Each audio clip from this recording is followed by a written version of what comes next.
Come on, AJ.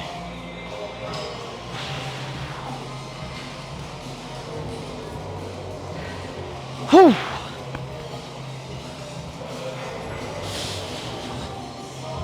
Oh! Come on.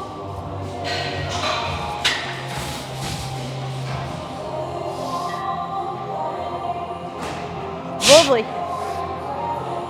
Yes.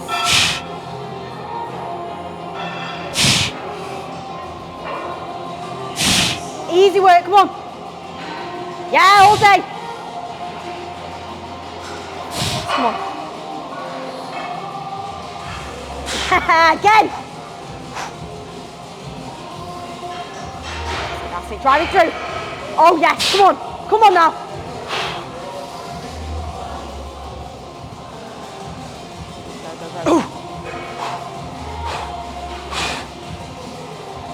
Here we go, here we go, here we go, come on.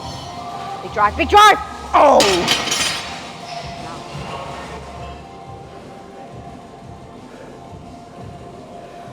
Let's set with 200 so far. Happy with that. Last time I got pretty much like a rep less because I didn't lock out the 9th. So locked out the 9th, went for the 10th. But when you're good at staying on your glutes and hams, you hit such a wall. It's not like other body parts can come in and help. When I was done, I was done. I had my lower body had nothing left. Hamstrings had nothing left. And that's the goal with these movements, is not to just move as much poundage as you possibly can, but to move it with the intended muscles. So you'll watch my knee angle doesn't change. I'm not turning it into a deadlift.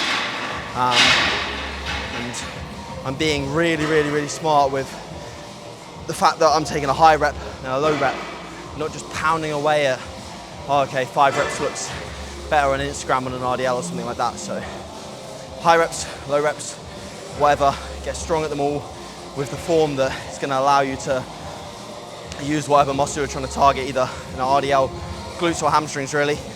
Glutes, a little bit more knee angle, so you can allow the knee to bend a little more, and then hamstrings, really keeping the knees out of any bend whatsoever, really like minimal knee angle, and trying to get the hamstrings as lengthened as possible. So yeah.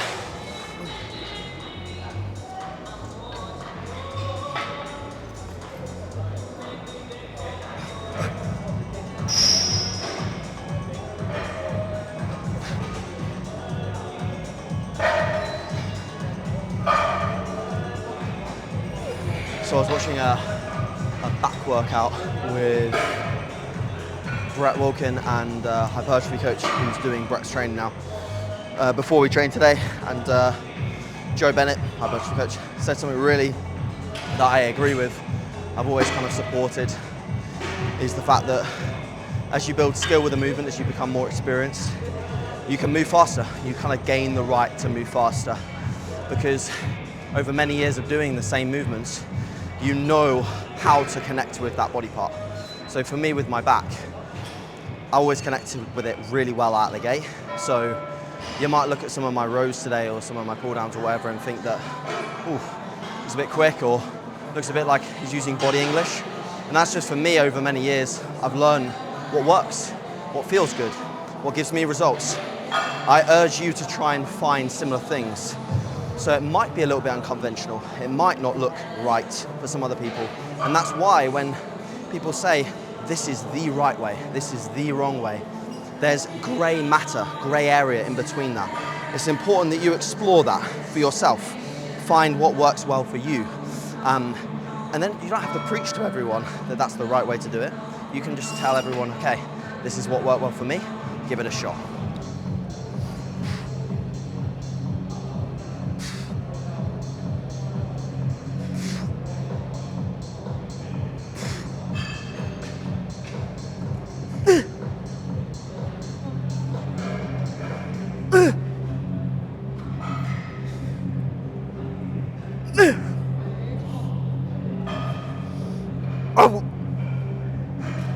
So someone actually asked on a comment on Instagram when I posted these about what do I think about my shoulder, like whether I think about my shoulder at all or not.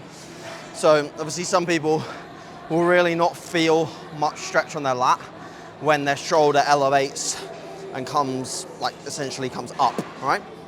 So for some people, you need to be a little bit more cautious about cueing slight depression, so pulling the shoulder down. But for me, I don't really think about my shoulder.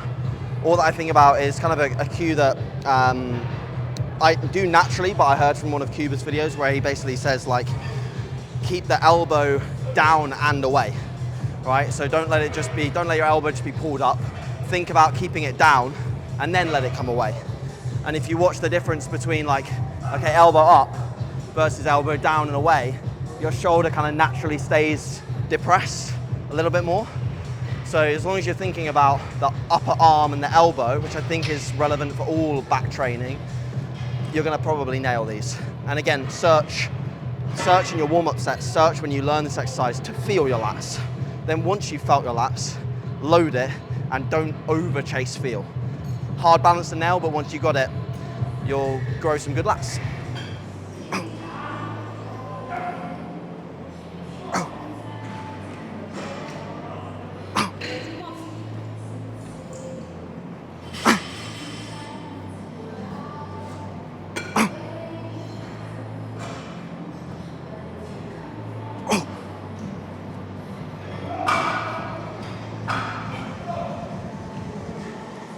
Yeah. So if anyone has this row, the one thing I find is really, a few things I find important. So this foot, so the working side foot forwards or leg forwards. Good midfoot pressure on that leg. This foot here, when you pull it back, you want most of the pressure to be on that leg. Very little here, but just a little bit, just to stabilize this side. And then scoot yourself a little bit to this side, so to the working side with your body, so that then your torso is slightly away from the line of pull, so you can pull from your midline down. You also want to slightly lean back away from the machine. Neutral torso, but slightly lean back away, so that then you can again create this arc down. So what I often find is like when you sit here, you pull kind of like this, and you're pulling away from where you want it to finish. So just scoot yourself over just a little bit.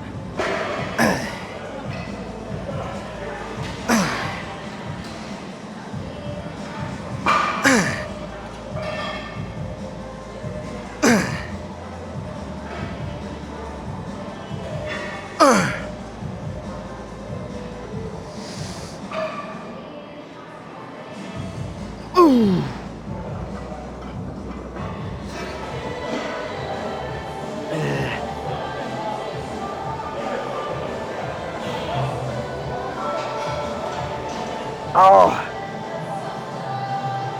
Boom. Boom. Boom.